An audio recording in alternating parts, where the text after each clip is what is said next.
17세기부터 19세기까지 유럽 전역에서 형성된 자본주의 체제는 20세기 들어서 미국으로 그 중심을 옮겨갔습니다. 해가 지지 않는 제국 영국은 아메리카 대륙에 세운 이민자들의 나라에 그 주도권을 내줬습니다. 18년에 걸친 전쟁 끝에 독립을 쟁취한 미국은 1783년에 건국합니다. 그리고 7년 후인 1790년 4월 연방 특허법이 제정되고 3개월 후인 7월에 조지 워싱턴 대통령은 세뮤엘 홉킨스라는 발명가가 출원한 탄산칼륨 제조 공정에 대해서 특허증을 발급합니다. 18세기만 해도 대다수 미국인들은 발명이라는 행위에 거의 무관심했고 최신 기술 사용을 꺼렸습니다. 발명보다는 서부 대륙으로의 개척이 훨씬 많은 가치를 가져다줬고 유럽의 기술 문명이 아직은 완전히 옮겨오지 않은 탓도 있을 겁니다. 기술이 보잘것없는 것으로 인식되는 상황에서 미국 법원의 판사들은 특허 심사의 가장 기본적인 요건인 이 유용성이 부도덕함과 마찬가지라고 여기기도 했습니다. 도덕을 기준으로 특허 여부를 결정했다는 거죠. 이렇게 새로운 기술은 전통 사회를 무너뜨릴 수 있는 위협적인 요소로 간주되곤 했습니다. 초기에 특허법 자체도 지금과 많이 달랐는데요. 이 발명자가 발명에 대해서 설명을 적으면은 고위관료 3명이 이게 얼마나 유용한지 중요한지 새로운지의 기준을 가지고 판단을 해서 특허를 부여했다고 합니다. 그러다 보니까 특허가 남발됐고 발행 사기와 이중 발급이 횡행했다고 합니다. 19세기 접어들면서 많은 유럽인들이 아메리칸 드림을 꿈꾸면서 미국으로 대거 이주합니다. 이 과정에서 무역을 통한 경제 발전이 이루어지고 미국 자본주의도 고도화되기 시작합니다. 새로운 기술을 발명하면 그게 돈을 벌 수 있게 하고 또 법을 좀 더 체계적으로 갖춰서 경제 발전을 촉진해야 된다는 어떤 믿음이 자라게 되죠. 그리고 1826년에 있었던 한 판결에서 발명은 반드시 유용해야 한다. 이는 해를 끼치는 게 아니다. 좋은 목적에 사용될 수 있는 것이어야 한다라고 특허의 유용성이 재해석된 게 그 출발입니다. 유용성에 대한 새로운 인식을 바탕으로 특허는 경제적으로 가치 있는 재산권으로 자리 잡습니다. 많은 사람들이 특허가 기술 발전에서 중요한 역할을 한다고 인정하기 시작한 거죠. 당시에 미국 대법원은 판결을 통해서 특허법의 목적을 명시하는데요. 이 법의 중요한 목적은 개인의 발견으로부터 나오는 공공의 이익을 보호하는 것이라고 규정하고 있습니다. 특허법 개정 이전까지 발명가들이 특허 제도를 통해서 돈을 벌기는 힘들었습니다. 당시에는 발명의 독창성을 입증하지 않아도 됐고 그래서 해외에서 들여온 기술로 특허를 출연하거나 이미 사용 중인 기술을 도용해서 특허 도용 후에 금품 탈취 등의 여러 가지 부작용이 많았기 때문입니다.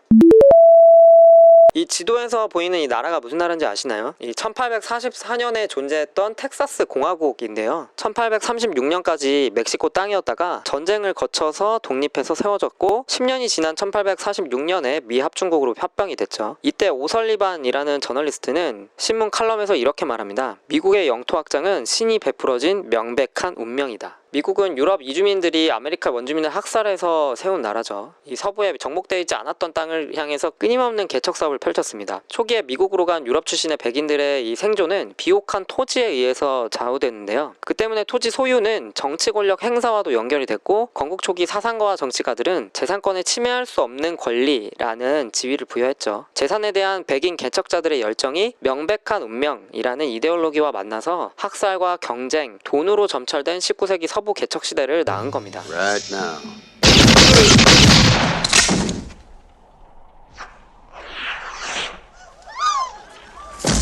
텍사스 공화국이 세워졌던 1836년 특허법도 개정됩니다. 이제 미국에도 특허 출원 심사 제도가 도입이 되고요. 특허 침해에 대한 소송은 용이해지고 특허의 매매도 간소화됩니다. 사회 공익보다는 발명가의 이익이 강조됐죠. 이 개정 이후에 미국의 특허 제도는 급격하게 변화하게 됩니다. 그 뒤로 수많은 특허가 출원되죠. 발명과 특허를 경쟁과 성장의 동력으로 삼았고 이 경쟁에서 승리한 많은 기술자들이 자본가로 성장하게 되는 겁니다. 에디슨, 라이트 형제, 포드 같은 이들이 19세기에서 20세기의 격변을 이끈 대표적인 발명가이자 자본가들이죠.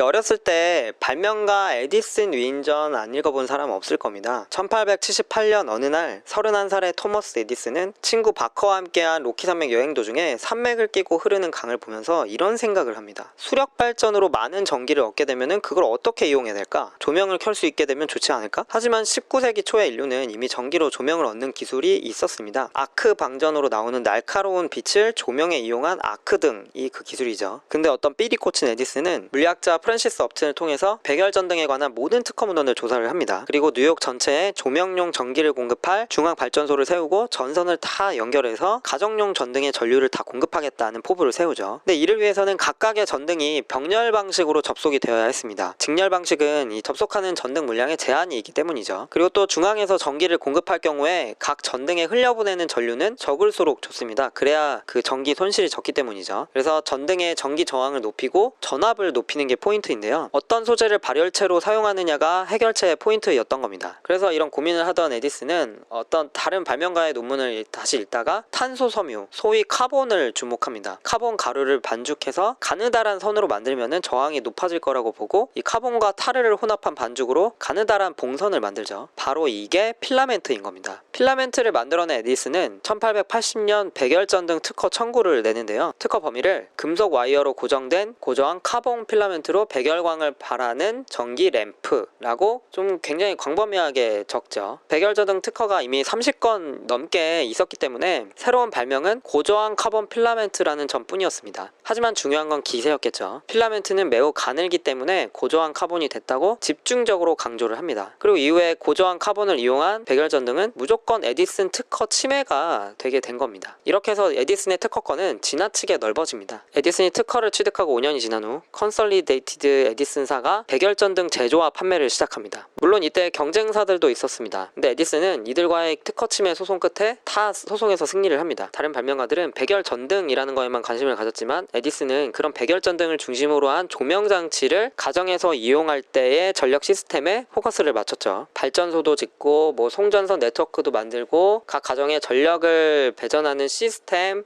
가정 안에 전선을 안전하게 설치하는 방법, 콘센트, 스위치 이런 것들을 죄다 자신의 공장에서 제조하는 것까지 염두에 둡니다. 이처럼 에디슨은 이 수십 개월화를 통한 내부 비용 감소를 이루고 이 세계 자본주의 체제에서 경쟁 우위를 만들어냈던 미국의 자본주의 시스템의 어떤 특징을 다 갖추게 되는 겁니다. 에디슨의 발명 공장은 수학자, 과학자, 화학 전문가, 우수한 엔지니어 등 유능한 스태프들이 있었습니다. 전력 공급 시스템은 연구 개발을 해야 되는 과제가 많은데 이 솜씨가 좋은 엔지니어나 기술자 이런 집단이 조직적으로 대처를 한 겁니다. 이걸 에디슨 시스템이라고 한다고 합니다. 에디슨이 평생 취득한 1903건의 특허 대부분이 백열전등 발명에 이은 시스템 개발 속에서 나왔다고 하죠. 1878년 에디슨은 거액의 자본을 투자받아서 에디슨 전등회사를 세웠고 연구 과정에서 이미 수익 모델도 구상합니다. 발전선, 송전선, 배전선, 스위치, 콘센트 등 이런 것들을 연구를 했고요. 그러다가 이제 자본이 부족하다 보니까 여러 가지 방법으로 돈을 끌어모읍니다. 1881년 한 해에만 전구회사, 에디슨 기계제작소, 에디슨 전선회사를 설립을 했고 그 다음에는 런던과 뉴욕에서 전등 조명용 배전 시스템을 가동합니다. 이게 나중에 제너럴 일렉트릭사가 되죠. 이 에디슨이 도입한 전류 시스템은 직류 방식의 송전 기술인데요. 직류는 항상 일정한 방향으로 흐르는 전류죠. 하지만 직류는 전압이 낮았습니다. 그래서 높은 전압을 얻기 위해서 많은 개수의 전지를 직렬로 연결해야 했고 이게 근데 수명이 짧다는 단점이 있었습니다. 또 멀리까지 전기를 보내기가 힘들기 때문에 3에서 5km마다 송전소를 설치해야 한다는 단점도 있었습니다. 하지만 이미 이 시스템을 개발한 에디슨은 무슨 수를 써서든 이걸로 장사를 하려고 했습니다. 근데 이때 전기의 마술사라고 불리는 니콜라 테슬라가 등장을 하죠. 28살에 크로아티아에서 미국으로 온 테슬라는 원래 에디슨이 만든 연구소의 직원이었습니다. 테슬라는 교류 시스템을 고안을 하는데요. 교류는 흐르는 방향과 크기가 시간의 흐름에 따라서 주기적으로 변하는 전류 시스템입니다. 변압기를 이용해서 전압을 조절할 수 있고 발전기나 전동기 같은 전기 기기에 쓰이죠. 근데 당시에 교류 시스템이 자기가 만든 직류 시스템을 쓸모없게 만들지도 모른다고 걱정했던 에디슨은 테슬라를 못 살게 굽니다. 그러자 테슬라는 결국 회사를 그만두고 당시 교류 시스템에 관심을 보이고 있었던 웨스팅하우스로 이직을 하죠. 그리고 특허권을 따내는 데 성공합니다. 발전소에서 전기를 만들어서 집까지 송전하는 데에는 강한 전압이 필요합니다. 그리고 또 전압을 쉽게 변화시킬 수 있어야 되죠. 교류 시스템에서는 다 이게 가능한데요. 전봇대에 있는 변압기에 의해서 가정용인 220V로 떨어뜨립니다. 그래야 효율적으로 이제 송전을 할 수가 있죠. 오늘날 우리가 집에서 사용하는 리모컨, 모터, 형광 등 네온사인 등은 모두 테슬라가 고안한 교류 시스템 기술을 기반으로 만든 겁니다. 근데 당시에 경쟁에서 이기기 위해서 에디슨은 테슬라가 발명했던 교류 시스템의 단점을 과장하고 비난했습니다. 전압이 강하면은 고양이나 개와 같은 동물들이 감전돼서 죽는다고 비판을 했고 또 언론에도 교류 시스템의 나쁜 점만을 부각을 시켰죠. 이미 직류 시스템을 통해서 공장까지 다 개발했기 때문에 시스템을 바꿀 수 없었기 때문입니다. 특허장 숫자로 봤을 때 사실 에디슨과 테슬라는 1500개 대 300개의 차이를 보입니다. 하지만 에디슨이 발명 발명한 직류 송전 기술보다는 테슬라가 발명한 교류 송전 시스템이 훨씬 더 값싸고 효과적이죠.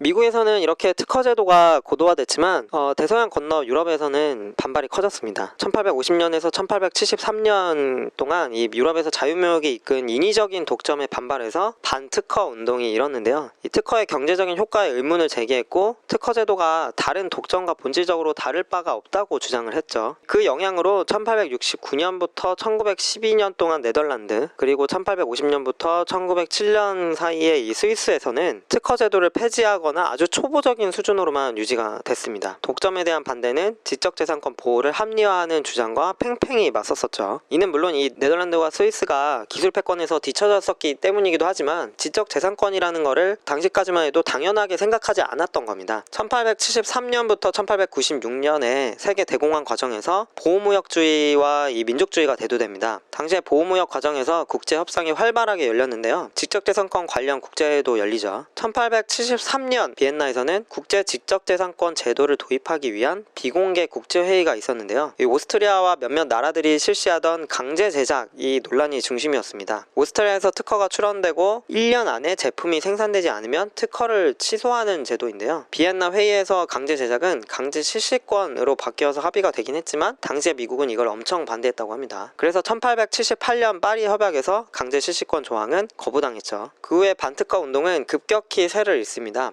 특허법을 없앴던 스위스와 네덜란드도 파리 협약에 서명을 하고 각 나라 정부는 지적재산권 제도를 제도화하는 길로 가게 됩니다. 물론 당시에 이런 반특허 운동이 과학기술의 공공성이라는 걸 기치로 나타난 건 아니었습니다. 나라별로 산업화 정도가 다르다 보니까 이 앞서 있는 국가와의 기술 격차를 줄여야 됐고 이런 후발 국가들의 어떤 경제정책의 일환으로 반특허 운동이 있었던 거죠. 이는 당시 유럽에서 이미 특허를 통해서 기술의 무기화가 이뤄지고 있었다는 걸 방증하기도 합니다. 이처럼 19세기는 이 지적재산권이라는 제도가 발전하는 과도기였습니다. 특허 제도가 만들어졌지만 한동안은 다른 나라에서 만들어진 특허에 대해서 규정을 준수하는 나라가 전혀 없었습니다. 미국에서는 특허 제도가 발전했고 유럽에서는 각국 간 기술 경쟁과 반발이 있었죠. 이런 상황이 실제로 바뀌기 시작한 거는 20세기 중반에 이 세계대전이 끝난 이후의 일인데요. 그러니까 지적재산권 제도, 특허 제도의 발전이란 거는 자본주의 고도화와도 연결이 돼 있는 거죠. 이에 대해서 20세기에는 어떻게 특허 제도가 발전했는지 다음 화에서 다뤄보도록 하겠습니다. 지금까지 따옥이었습니다.